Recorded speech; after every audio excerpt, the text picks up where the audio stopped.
आपने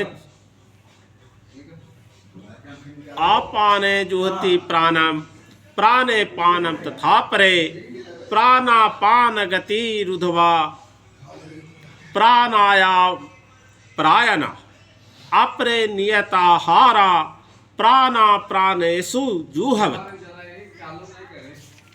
इसका अर्थ है अन्य लोग भी जो समाधि में रहने के लिए श्वास को रोके रहते हैं, प्राणायाम, वे अपान में प्राण को और प्राण में अपान को रोकने का अभ्यास करते हैं और अंत में प्राण अपान को रोककर समाधि में रहते हैं। अन्य योगी कम भोजन करके प्राण को प्राण में ही आहुति देते हैं। कहने का तात्पर्य है कि श्वास को रोकने की योग विधि प्राणायाम कहलाती है और प्रारंभ में हठ योग के विविध आसनों की सहायता से इसका अभ्यास किया जाता है। ये सारे विधियाँ इंद्रियों के वश में करने तथा आत्म साक्षात्कार के प्रगति के लिए संस्तुति की जाती है।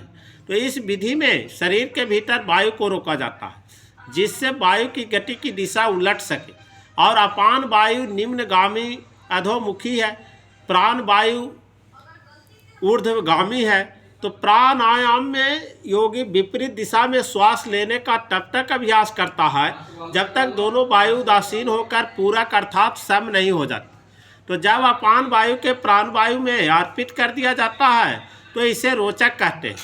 तो जब प्राण तथा अपान वायुओं की पूर्णता रोक दिया जाता है तो इसे कुंभक योग कहते हैं। तो कुंभक योगाभ्यास द्वारा मनुष्य आत्म सिद्धि के लिए जीवन अवधि बढ़ा सकता है। तो बुद्धिमान योगी एक ही जीवन काल में सिद्धि प्राप्त करने के इच्छुक रहता है, तो वह दूसरे जीवन की प्रतीक्षा नहीं करता। तो कुंभक योग के अभ्यास से योगी अपने अवधि के अनेक वर्षों के लिए बढ़ा सकता है, किंतु भगवान के दिव्य प्रेम भक्ति में स्थित रहने के कारण कृष्ण भावना भावित मनुष्य स्वतः इंद्रियों के नियंता बन जाता है। तो उसकी इंद्रियां कृष्ण की सेवा में तत्पर रहने के कारण अन्य किसी कार्य में प्रवृत्त होने का अवसर ही नहीं पाती। तो फलतः जीवन के अंत में उसे स्वतः भगवान कृष्ण की दिव्य पद पर स्थानांतरित कर दिया जाता है। अतः वह दीर्घजीवी बनने के प्रयत्न नहीं करता, वह तुरंत मोक्ष पद को प्राप्त कर लेता है। जैसे कि भगवत गीता में कहा गया है, माँ चयो व्योधि चारेण भक्ति योगो न सेवते सगुणासन माति तयोतान ब्रह्म भुव्याय कल्पते।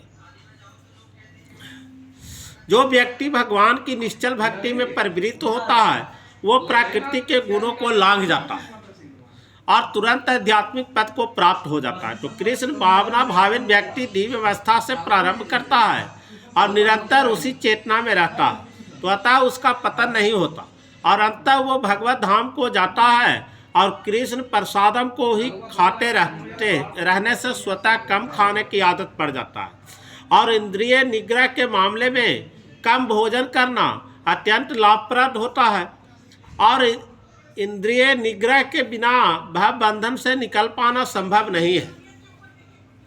बोलिए वृंदावन बिहारी लाल की जय।